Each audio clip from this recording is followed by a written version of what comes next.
Il y a une erreur très fréquente dans les copies, et même dans beaucoup de débats du quotidien. Cette erreur s'appelle le glissement conceptuel. Qu'est-ce que ça veut dire ? C'est quand vous utilisez le même mot, mais que vous changez sa définition en cours de route, sans le dire, et même souvent sans vous en rendre compte. Du coup, vous avez l'impression de toujours parler de la même chose, alors qu'en réalité, vous parlez de plusieurs choses différentes. Et ce glissement est très dangereux, parce qu'il donne l'illusion de penser de façon cohérente et consistante, alors qu'en réalité, il crée de véritables incohérences. Vous croyez être en train de discuter sérieusement, mais en fait vous déplacez subrepticement la question à chaque étape de votre raisonnement pour pouvoir dire, tour à tour, le pour et le contre. Par exemple, si je pose la question « La liberté rend-elle heureux ?» Au début, vous définissez la liberté comme faire ce qu'on veut. Et dans ce sens, vous vous dites « Oui, bien sûr, être libre, c'est être heureux parce que je fais ce qui me plaît. » Mais un peu plus loin dans votre raisonnement, sans vous en rendre compte, vous changez la définition de la liberté. Vous la prenez maintenant au sens d'une responsabilité, d'une autonomie morale. Et là, vous pouvez dire « Ben non, finalement, être libre, ça n'est pas toujours être heureux, car assumer ses choix, c'est pas facile et ça peut être lourd à porter. » Résultat, vous avez dit une chose et son contraire, mais vous n'avez pas vraiment réfléchi à ce qui vous a fait changer de position. Vous croyez avoir opposé des arguments alors qu'en réalité, ce qui vous a fait changer de position, c'est un glissement implicite dans la définition du terme liberté. Je prends un autre exemple. Supposons que je demande « L'égalité garantit-elle la justice ?»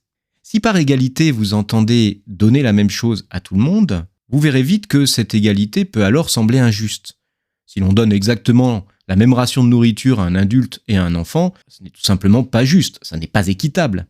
Mais si ensuite, vous prenez égalité au sens de donner à chacun ce qui lui revient selon ses besoins ou ses mérites, alors là, d'un seul coup, l'égalité paraît coïncider avec la justice.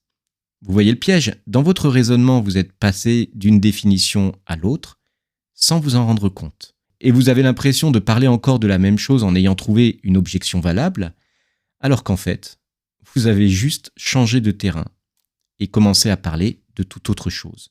C'est un défaut qui n'est pas seulement scolaire. Il se rencontre tous les jours dans la vie ordinaire.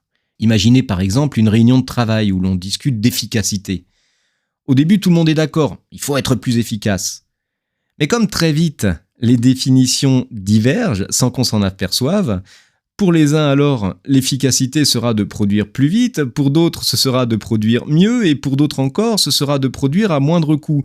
Le même mot va générer des attitudes et des décisions complètement différentes, parce qu'en réalité ce même mot recouvre des glissements conceptuels. Chacun croit encore parler de la même chose, alors qu'en réalité, ils défendent des conceptions différentes. Résultat, un faux consensus au départ, et puis, à l'arrivée, des tensions qui sont incompréhensibles.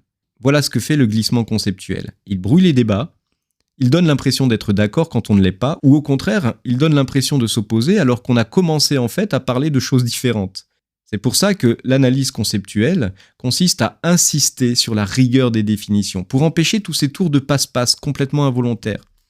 Alors retenez bien, vous pouvez toujours faire évoluer une définition, vous pouvez la nuancer, la préciser, mais vous devez le faire explicitement, pas en douce.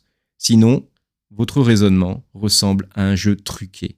Vous gagnez à tous les coups, mais sans avoir vraiment joué.